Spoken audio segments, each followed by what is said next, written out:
We're all searching for something real in this isolating, digital, pretend perfect world we've been sold. A life littered with ads shoved down your throat to convince you of the new hot commodity that you definitely cannot live without. An unending abyss of aesthetics, memes that quickly wear out their welcome, and a generation of people doing any and everything to be the next big thing. It's easy for any unsuspecting, unarmed human being to become fatigued in this age of overstimulation. When we've become chained to the minutia we were fooled into putting foremost, while interpersonal connection appears to be at an all-time low. In a world where everyone seemingly has it all figured out and together, but still secretly lost and lonesome, I appreciate true vulnerability. Not for shock value, but to inspire, educate, and relate, to create the connection for those that need a light in the dark. According to spiritualist Kino Boutia, 2024 is the year of revelation and truth. I appreciate the truth, the good, the bad, and the ugly. Vividly vocal.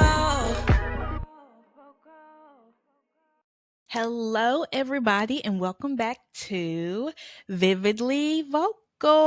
Today, I am introducing a new segment that we will call Vivi Reads. Today, I will be reviewing the recently released book, My Perspective by Kaya Shay, with contributions by Nia Vincent and Trinique Williams. I know my audience, the vocalizers, and I know y'all will love this book. Y'all will find it to be such a treat. Kaya Shay wrote this book, My Perspective, 5 years ago in 2019, but it recently came out in May of 2024. This book is a quick read, 82 pages, but still effective, but still jam-packed with so many gems. And before we get into it, I appreciate that Kaya attacks the point of each chapter, like short and sweet, bam, boom, here's the point. Everybody says they don't have time to read, but y'all can knock this out pretty quickly. Now, there's so many angles or ways you can take to describe this book, but I would say my perspective is a testimony of overcoming, of not giving up on yourself and having those trials and tribulations. But as long as you get back up, that's a victory regardless. Trying to find a source of peace, passion,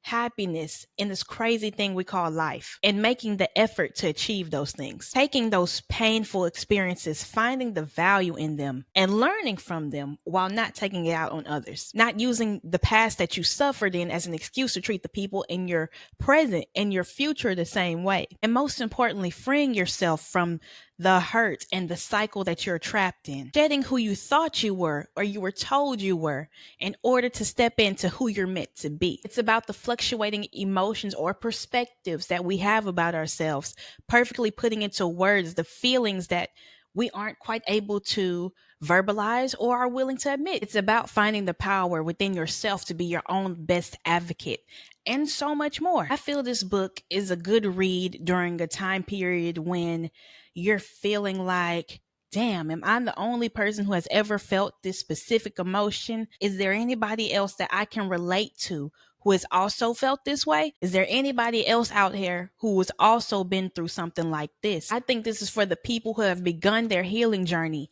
and might need a little comfort or guidance. What I love about this book is that it's so raw, vulnerable, and personal. It reads almost like a diary. It's almost like having a conversation with a friend who's on the other side of a situation that you might be going through in the present. That friend that gives you that bitter truth that's hard to swallow, but that's only going to help you in the end. That friend that gives you those warning signs before you go down a path that leads to your own doom. This book, to me, is for the Black girls, boys, whomever, who've been forgotten, downtrodden, really been through it. It's fighting for the girls that never thought they could win. Before they could begin, you told them it was the end, but Kaya's here to reverse the curse that they live in. I don't want to say too much or be too specific about my perspective, just so I won't give away all the good gems and the contents of the book. But I won't talk about it in this review also, but I must provide trigger warnings for mention of self-harm and certain ideations that exist within this book. Chapter 1.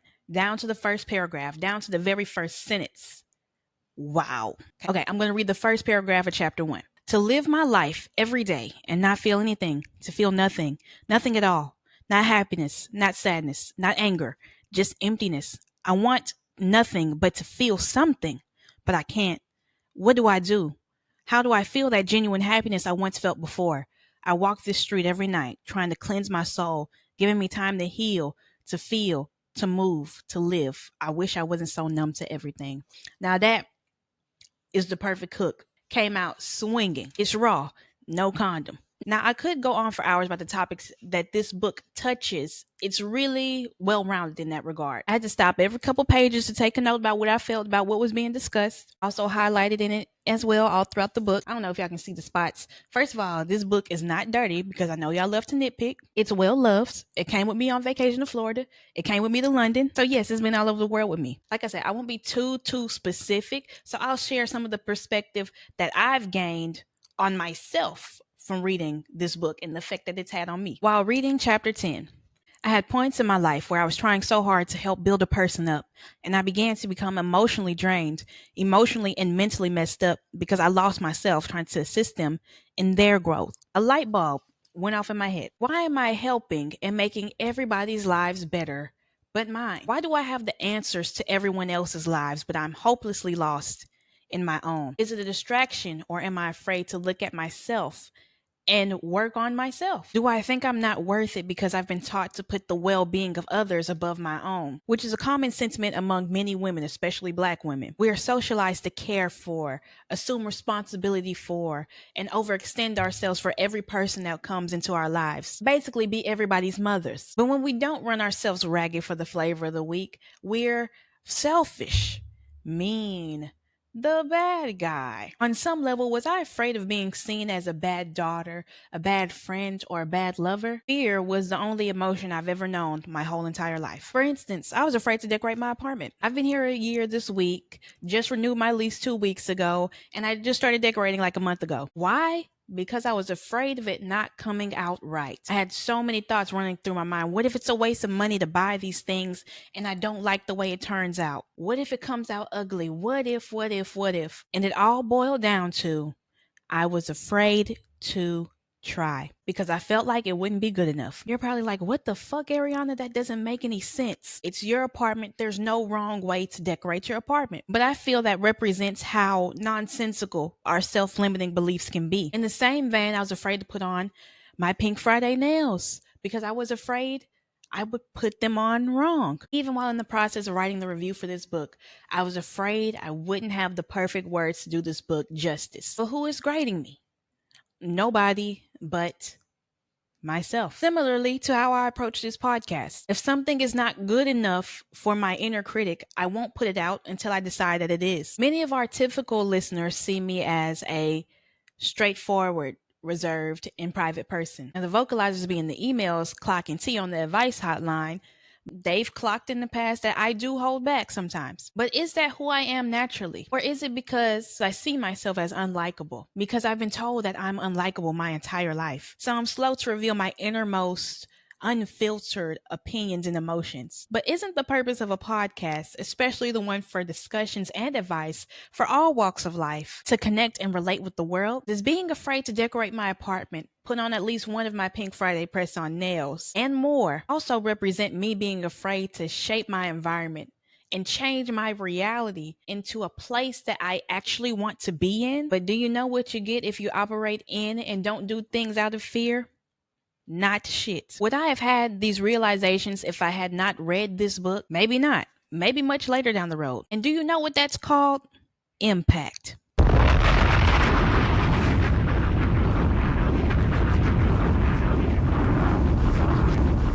I'm going to read y'all something from chapter 4, one of my favorite chapters that has something that really spoke out to me, something that really grabbed me by my throat. Every time I put my mind to something, I feel extremely good about it in the beginning, but looking at others, seeing how they move and how big they become without any negativity, makes me feel like I can't do the same. I think to myself, no one really knows me. Why would they support me? I see why they won't support me. I'm a lame with no support like the others. How can I compete? How can I get myself out there? You know what? Forget it. I could never. I doubt myself so much that I actually start to believe it. I wish I had high confidence in everything I do and say. I wish I was high maintenance with high standards. I wish I was perfect and able to do everything I set my mind to. Why can't I just have the confidence? Why? What is stopping me? I have a voice to save a nation, but I'm biting my tongue. I have no ideas in motion to save others when I'm doubting myself. I have the ability to change things in my life for the better, and I'm sitting here putting myself down.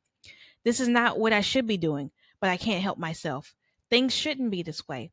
It shouldn't be so easy to be so negative about the goals I'm attempting to set for myself. I deserve to treat myself better than this.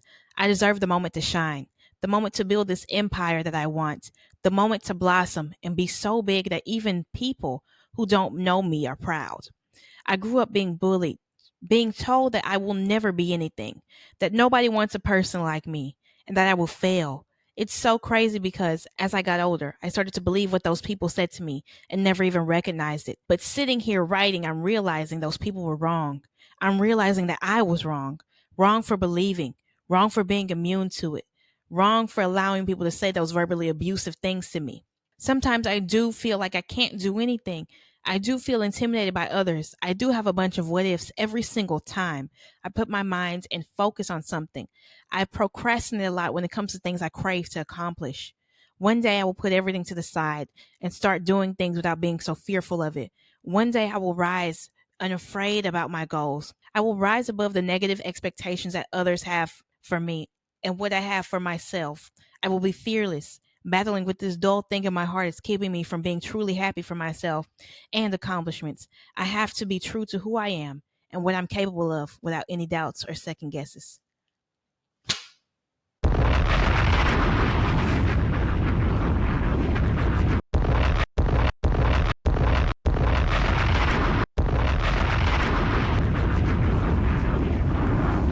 Do with that what you will. I also enjoyed the contributions by Nia Vincent and Trinique Williams, who respectively acknowledged the spiritual and the scientific components of what makes up a human being's psyche. Again, I won't share too much because I don't want to give away all the goods of their chapters. Trinique Williams, who studies psychology, provided interesting research and her point of view on the many facets of psychology, as well as nuances of how the Black community views mental health and how we've been affected by the disparities in the healthcare system. Nia Vincent's contribution is about how mental health and spirituality correlate to each other. Now, as y'all know, I identify as spiritual, not religious, but I feel this chapter has many gems that people of any faith could use and relate to. I'm going to read something from Nia Vincent's portion. In a world that has conditioned us to be disconnected from self and source, it's no wonder so many people struggle greatly with their mental health. The question then becomes, what is the connection between our mental health and our faith and spirit? How does lacking in one department affect the other? And finally, what can we do to intersect the two ideas in order to live a more balanced and healthy life? As humans, we are conditioned to want instant gratification. Everything we could ever need in this day and age is at our fingertips. But with spirituality, instant gratification is non existent. Spirituality requires patience. Patience to understand you may not understand in the moment what the lesson being taught is, but you have the faith God will soon reveal the answer. So many of us in this world where somebody is always trying to sell you something, we're plagued into always wanting these meaningless material possessions instantly. And it quickly turns into, I'll be happy when I get this house, this car, this wig, this purse, these veneers, whatever you want. For me personally, spirituality reels it back into the necessities: food, water, shelter. That's all a human needs to survive. And being grateful for the breath in your body and the tree that makes that oxygen, the rain that falls from the sky, the sun that keeps this world alive. It's the richest feeling in the world. And that feeling is called a vibration. And just like that, you're vibrating on the highest frequency, the frequency of gratitude, the frequency of love. That really reminds me. Long ago, I had a friend. One day, it was that friend's 20th birthday. And as we're all celebrating, happy birthday, friend. How you feeling? The big 20. We're going to go out and celebrate later. How are you? How do you feel on your 20th birthday? I will never forget that he said, I feel like I died and went to hell. And I just was like, you died and went to hell. Why do you feel that way? What reason do you have on your 20th birthday, on such a wonderful milestone, that you have to feel that way? And he told me, I don't have the house, the car, or the boy that I want. And in that moment, I just said to myself, God, please never let me be so blind to all the good things in my life that I feel on my birthday I died and went to hell because I don't have these two material things and this other thing that does not matter. Please don't let me be so blind to all the people that love me.